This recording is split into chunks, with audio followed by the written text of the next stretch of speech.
Hello everybody. In this tutorial we will be going through an introduction to the blockMesh utility in OpenFOAM. So this is a utility for creating geometry that can be described in terms of simple blocks.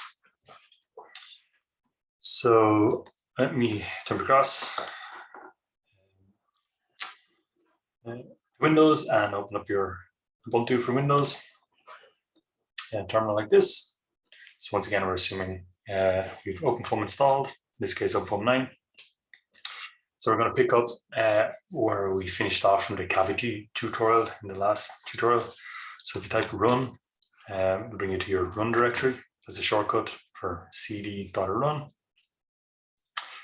And then if you if we ls the run directory, we have our cavity tutorial from last time. So in this tutorial, we're going to copy the cavity tutorial and then we're going to edit the mesh to it. So we can either copy the cavity tutorial here from our last tutorial, or we can just once again copy it directly from the tutorials directory, FOAM. So this environment variable $FOAM capital tutorials. So in my version of Bash, I type tap escape and then hold control and press E to force that to be completed. But normally you could just tab an environment variable depending on the version of Bash. So / incompressible tab, icofoam tab, cavity. So that's our cavity tutorial. So if I tab inside that, you can see there's 3 types of cavity. If I / and tab, you can see that's the actual case itself. So I'm going to copy it to the current directory. We just copy it and leave it with the same name, but I'm going to give it a different name. So I'm going to call it cavity new mesh. So by ls now, you can see I have cavity and cavity new mesh. If you wanted, you can open up your explorer.exe dot. So if you just type explorer.exe and press enter, it'll just open up Windows Explorer. But if you do explorer space dot, it means open up the current directory. So you can see cavity and cavity new mesh. So that's just for cavity directory. So let's go into cavity new mesh. ls, you can see your 0 constant system. So what we're going to do is first, let's just make blockMesh. That will make the mesh. It's useful to know another utility in OpenFOAM called checkMesh. So checkMesh is useful to run directly after creating or importing a mesh into OpenFOAM. So if you run checkMesh, it'll do some quick checks that the mesh is valid and there's nothing wrong with it. So if I run checkMesh, gives me some statistics about the mesh in terms of number of points, faces, cells. The cells are all hexahedra, 6-faced, like cubes, 6-faced cells.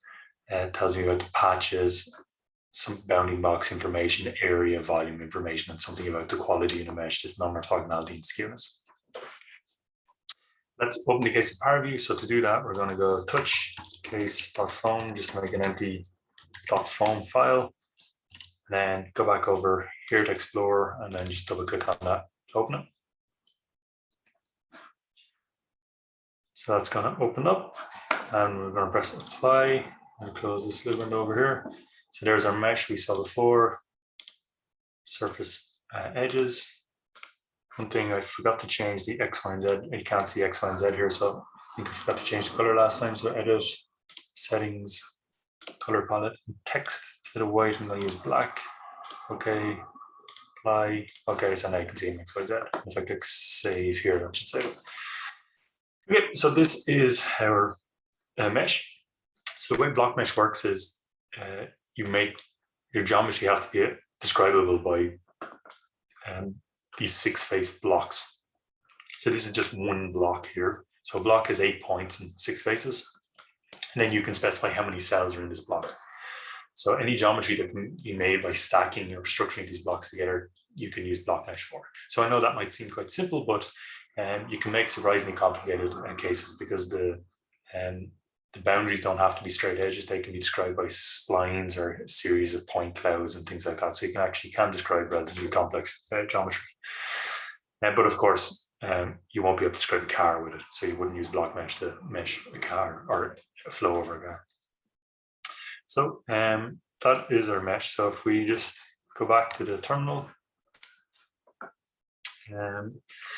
If I open up system blockMeshDict, so when I run blockMesh, it reads this blockMeshDict file. So we're going to just firstly just jump down through the file and understand the main sections. So at the very top, there's a global scale factor called convert to meters. So it's just for any coordinates given later in the vertices, they just get multiplied by this number. So for example, if you want to define the vertices in millimeters, then you can just convert to meters, set that to 1000, and it will just literally multiply all the numbers. You could just leave that as 1 and then just use the in meters dimensions for the vertices. It's just for convenience. So basically, you can see here they have coordinates 0, 0, 1, 0, 0, etc., and they get all multiplied by 0.1. So the way it works is you define the corners of the block, or blocks. In this case, there's only one block. So you can see they have 0, 0, 0, 1, 0, 0, 1, 1, 0, 0, 1, 0. So if we go back to power view, and 0, 0 is this bottom corner. Then the next one is in the x direction 1, so 1, 0, 0. Then x and y one, this one, and then back over to this last one here, which is 0, 1, 0. That one there. And then these 4 points are exactly the same. It's just moved in the z direction by 0.1. So that would be these front ones here. So this. So one thing to notice is there is a ordering assumed here. So if I just put a comment, blockMesh is going to ignore anything after // because it assumes C++ comments. So I can basically say that this is vertex 0, because in C++, you don't start at 1, you start counting at 0. So this is vertex 0, this is vertex 1, vertex 2, etc., 3, 4, 5, 6, and then this is 7. Okay, so you can give them in any order. It's just blockMesh then will refer to those as vertex 0, 1, 2, 3, 4, 5 based on the order you give them in. So then the next section is you define the block. So the block is basically some ordering of these points. So you can see hex just means it's a hex type of block in 6 faces, and it says that it has the points 0, 1, 2, 3, 4, 5, 6, 7. So that's 0 is vertex 0, 1 is vertex 1, etc. So it just lists the 8 points it has. The next thing, it gives the mesh density. So this is 20 cells in the local x direction of the block, 20 cells in the local y, and 1 in the z. And the final thing is if there's any mesh grading, so any like biasing, Fluent calls it. So it's where the cells are bigger near one end of the block versus the other end of the block. And the next section, which is empty here, is edges. So if you want to have curved or edges described by splines, you can say, well, between vertex 0 and 1, there's actually a spline or an arc. So there's none defined here. So in this tutorial, we're going to try editing all of these things and see what to do. And then at the very bottom, you define the boundary patches. So in Fluent, would call them named selections, or in like Abacus, you can just select them or call them like make a set. So it's the same idea. So they define something called moving walls. So that's just a name they've given. And a type, it's a wall. And then these faces here, these represent, well, these are the 4 vertices, vertex 3, 7, 6, and 2. They're all on this moving wall. And then the fixed wall have 3 faces of the block, given by these orderings of vertices. And then front and back are, in this case, it's, as I mentioned in the previous video, if it's a 2D problem in OpenFOAM, treats that as a special case of 3D, where you have these like name selections or patches, OpenFOAM calls them, in the front and back, which are just set to empty, which means don't solve in that direction.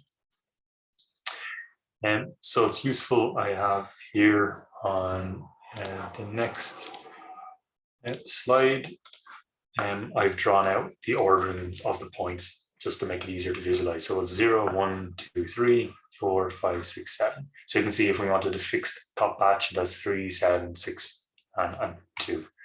As you can see here, 3, 7, 6, and 2. Okay, let's edit something in this. So we'll start from the top and we'll start editing our way down. So let's change some importance first. So how about we change this to the top corner point? So if I jump back here, point 2 and 6. So we want to move both of them. Let's just move them over in the x direction a little bit further. So point 2 and 6. So if I go here vertex 2 instead of being at 1 in the x, which make it 1.1, and then 2, 3, 4, 5, 6, and this point, and we'll make it 1.1 as well. So we're just going to move both of those over. So if I save this, so if you're using Emacs, you hold Control, then X, then S. So always hold Control, and you can see it says wrote the file. So now I'm going to run blockMesh and then update PowerView.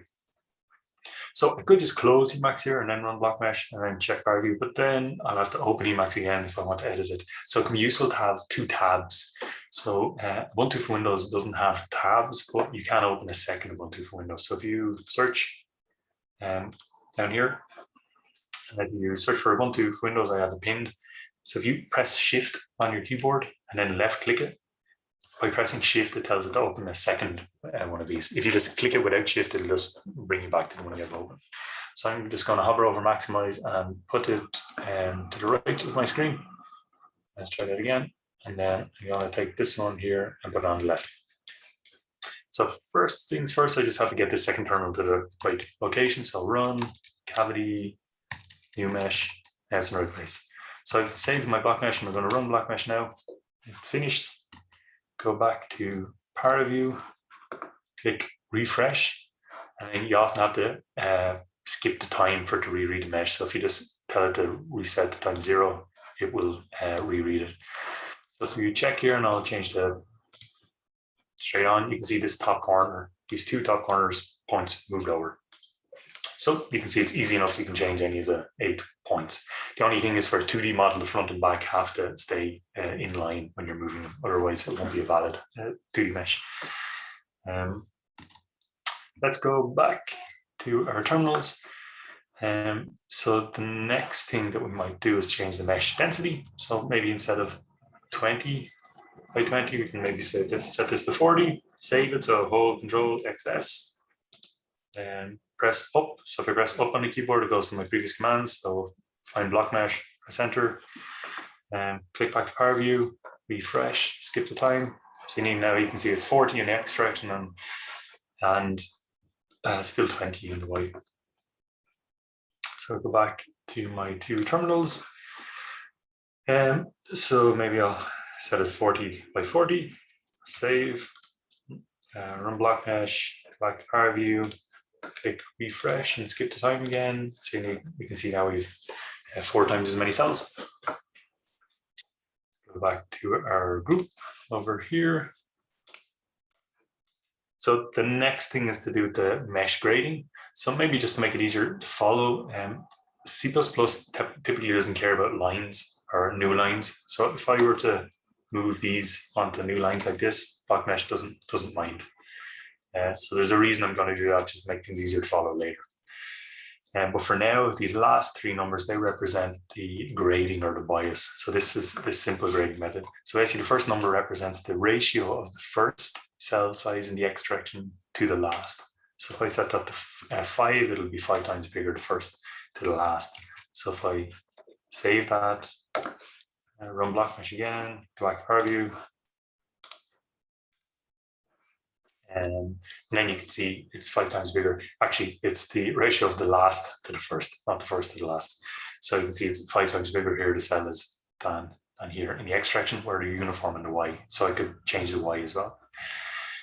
So that's fine in some cases for blocks, but sometimes you may want it to be refined at both sides of the block. So that simple grading method can be changed, or you can use what's known as a multi-region option to have it fine here, fine over here, and then large in the center. So that's the next thing we're going to do.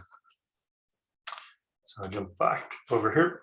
So the way we do that, I'm just going to move them onto their own lines. The numbers. You can see we have our X, Y, and Z. So for each of these directions, we can, instead of just giving one number, we can give multiple numbers. So if I change the middle one into open brackets, so that's like a little list, and then I'm going to give a list of 3 sets of 3 numbers.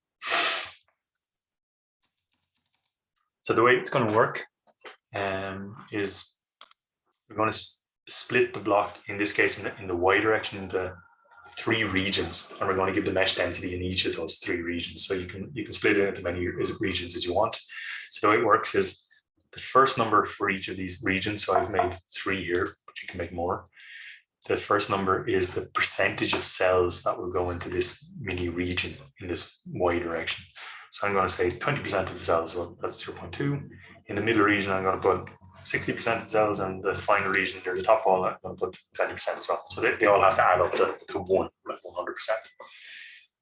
100%. So that's that percentage is what percentage of the geometry. Sorry, I'm not sure if I said cells there, but this is the percentage of the geometry. So in our case, for our block, I'm going to say 20% of the bottom of the block is going to be the first region, then you're going to have 60% in the middle, and then an extra 20% at the top. So I'm going to give different mesh densities for each of those.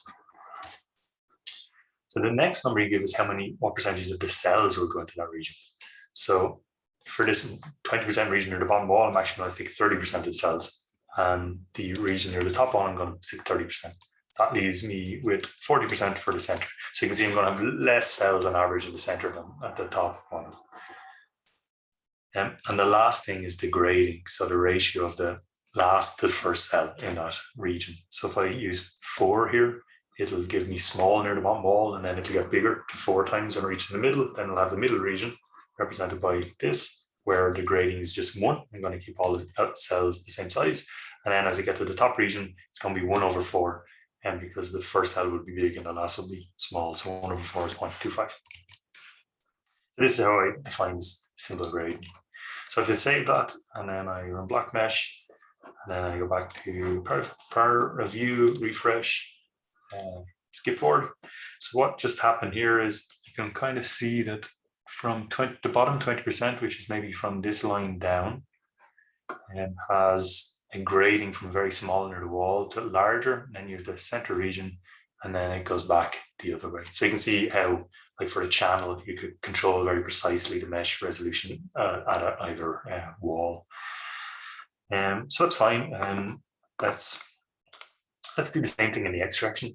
So the nice thing is I can just copy this and just replace the number 1 with that same thing.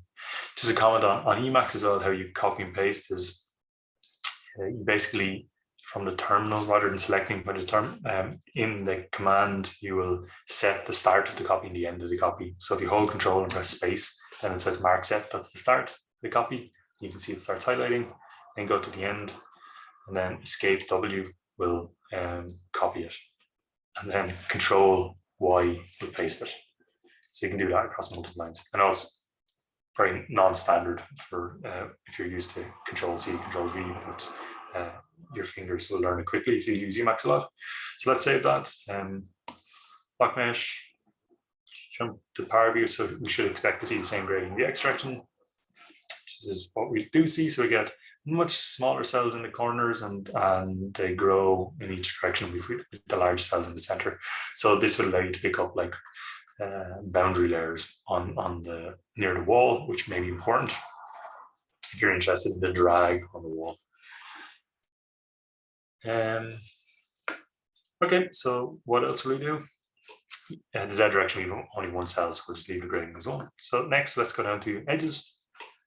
So I said you can define splines or things like that. So we're just going to define a simple arc in this example. What we're going to do, if I jump across here, is for this line here from 0 to 1, we're just going to make that an arc. But because it's a 2D problem, we also have to do the same for 4 and 5. So the way you define arcs is you write arc, and then the 2 points that the arc goes between, so point 0 and 1, and then you give a point that it goes through on the way. So in this case, we want to go 0.5 minus 0.1, 0, copy that line, and update it for points 4 and 5. 4 and 5, 0 and 1. So it's an arc between point 0 and 1, and it goes through the coordinate 0.5. So remember the length of the bottom edge is 1. So we're just going to pick the center X coordinate, and then rather than going through 0 and Y, we'll just make it arc down a little bit lower than 0. So let's save that, go to our second terminal, run blockMesh, Go back to power view, check how it looks. So you can see now the point here halfway was at minus 0.1, so you can see it's changed. Okay, and then if we go to the bottom of this file over here, we have the boundary patches. So just to get some feeling for editing it, we're going to have a moving wall at the top, and then we have 3 station walls. So I'm going to change it that the right wall is another patch called moving wall 2, or we'll call it moving wall 2. So to do that, I'm going to make a new entry. So I could type it all out, but it's easier if I just copy it, one of the examples. So I'll copy the moving wall, and I'll call it moving wall 2. So remember, if you're using Emacs, you go Control space to set the mark, then just press down, down, down, get to there, and then press escape, let go, escape, press W. And that will copy it. And then if you go Control and Y, that will paste it. So moving wall 2. So the only thing we have to change is just these numbers here. So if we look, we have 3762 is for the moving wall. So move my head out of the way. So 3762. So the order of these is important. You can't just mention them randomly. It would be wrong to say 3672, for example. So it has to be in a loop. And there's 2 ways you can make a loop. You can either go around this way clockwise or anti-clockwise, depending on your the direction you're looking from. So the correct way is if you use the right-hand rule. So if you were to put the bottom of your fist on the outside of the surface, like in this plane, and you have your thumb pointing outwards, then you have to go in the order of your fingers curling around. So if I put my right hand here, my thumb will be pointing out that way, so my fingers will go around this direction. So I can start at any point. I can start at 6 and go 6237 or 2376 or 3762. Any of those are valid as long as they're going in that direction. So if I apply the same to the right-hand side, I'm going to take my right hand, plonk it with thumb pointing out of the block. So then you can see that it'll be going around this way. So it'll go 1, 2, 6, 2. So I can start at any point. I can start at 6 and go 6, 5, 1, 2. So any order as long as you're going around with the right hand rule. So 1, 2, 6, 5 is what we'll go with. So 1, 2, 6, 5. But that base was already included in the fixed wall. And so you can see here they have already 2, 6, 5, 1. So it's the same order as mine, except they started at 2 rather than 1. So I just need to remove it from there because you can't have a face of a block in 2 patches. So now I have a new patch. So I have moving wall 2, and then I have fixed walls as 1 less face. So I'm going to go blockMesh now. And if I go back to power view, nothing really will change, except it might notice the patches changed. Yeah, so if you see here now, it has patches and it changed. So if I refresh, and it's giving me some warnings, so I'll get to those in a second. So if you see over here, by default, the internal mesh is turned on, but you can actually just turn on individual patches. So if you turn on just patch fixed walls, you can see just patch fixed walls. If you go front and back, you can see those front and back, moving wall, original moving wall, and then moving wall 2. So everything's fine. So I'll go back to the internal mesh. And now if we get to this warning over here, it's saying moving wall 2 is not found in object U and it's not found in object P. So in my boundary condition, my 0 directory for pressure and velocity, power view is reading those fields, but it notices that there's no boundary condition for U or P for moving wall 2. So that's the next thing. If we add a new patch, we need to add a new boundary condition. So let's do that next. So if I do it, I'll do it over here actually. So I got Emacs 0P. So moving wall, I'm just going to add a second one, copy it, call it moving wall 2. I'm going to open up the U file so I can either close Emacs, or I can go hold Control, then X and F, and go U, and then do this same thing. So now what boundary condition will we set? Well, just to make it interesting, we will set moving wall 2, which is the right wall, to have a negative velocity. So we have a plus velocity in the on the top by 1 meter per second, and then we'll set 1 meter per second going into negative Y on that to keep the rotation going around. So I'll go 0, -1. Oops. So we can close that. And if we were to go back to PowerView, and if I close these warnings and refresh it, PowerView should be happy now. So it's not complaining. Okay, so we've pretty much edited every setting now in the blockMeshDict. So the last thing to do is actually to run the case. So we've run blockMesh, everything's happy. Over here, we're ready to run the case. So if I run IcoFoam as it is now, the cells will be much smaller than the original case. So the time step was probably only appropriate for those larger cells. So IcoFoam needs this current number to be less than 1. So if we keep the same velocities and then we use smaller cells, then the current number will be larger than 1. So remember, a current number of 1 means that the max current number of 1 means that somewhere in your mesh that the velocity of the fluid is such that the fluid is moving 1 cell width per time step. And the IcoFoam piezo algorithm will only work if it's 1 or less, or in fact, it's normally like less than 0.8 or something for it to work. So if I try running out, which I will try, now that my cells are far, far smaller, so instead of 20 by 20, I have 40 by 40, but not only that, I have quite aggressive braiding, so the cells can be 10 times smaller right at the wall. So I'll try run IcoFoam, see what happens. Initially, it gives me a continuity error. So, okay, it gave me an error straight away. But actually, in this case, it's saying that there's a mass continuity error. So I have a closed block, and it's an incompressible solver, so I can't have fluid going in or out. So it's basically saying there's a net mass outflow. So it actually just means I've set up the case wrong in some way. So if you remember over here, I moved the points of the block so that this boundary is not flat, it's not vertical anymore, it's at an angle. So if I specify directly vertical down y velocity, that would actually cause a net outflow. So that's at an angle. So I'm just going to change that back to not be an angle. I could calculate the angle and specify the velocity along the wall, but that's more inconvenient. So this 1.1, this coordinate, I'll just move back to 1, save it, run blockMesh. Now let's try IcoFoam. Okay, so IcoFoam's running now, but I'll just hold Control and press C to kill that.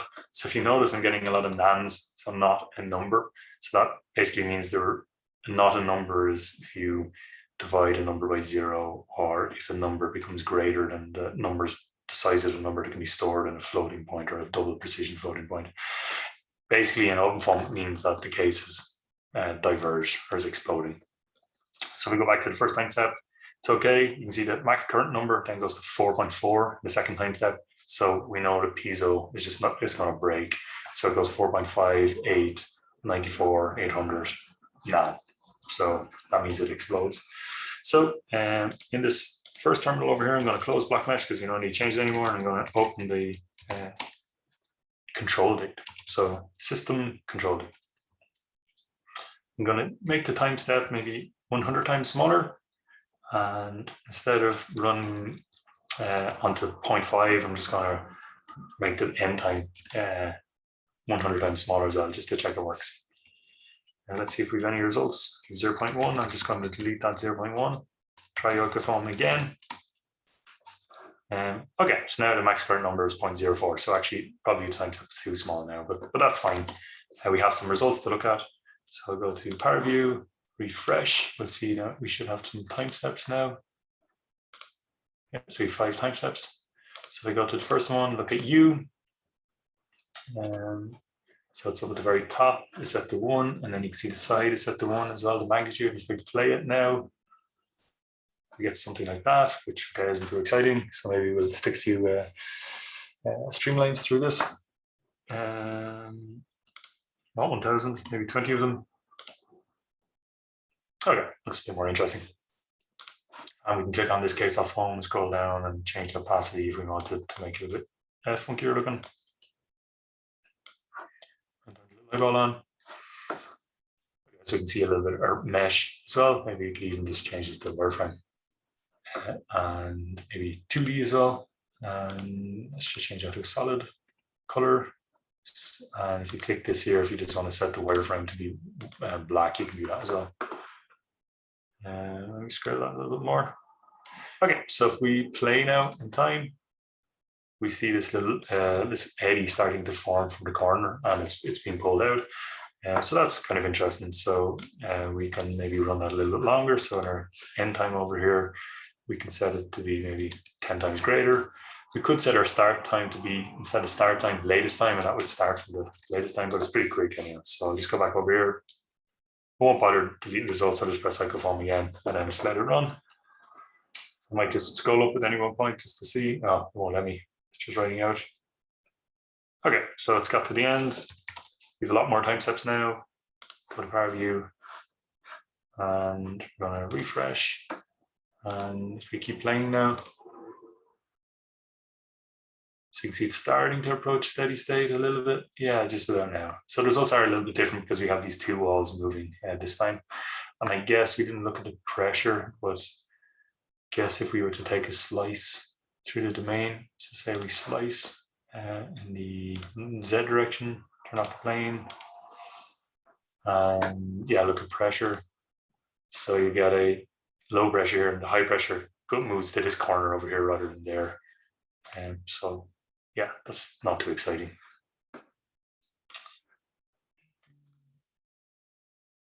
Keep playing through up to the 50 time step. And we can end this tutorial here. So we can close these two terminals. You can either press X to close terminals, or if you type exit, that will close the terminal as well. So we can close out of this and exit out of that. And that's the end.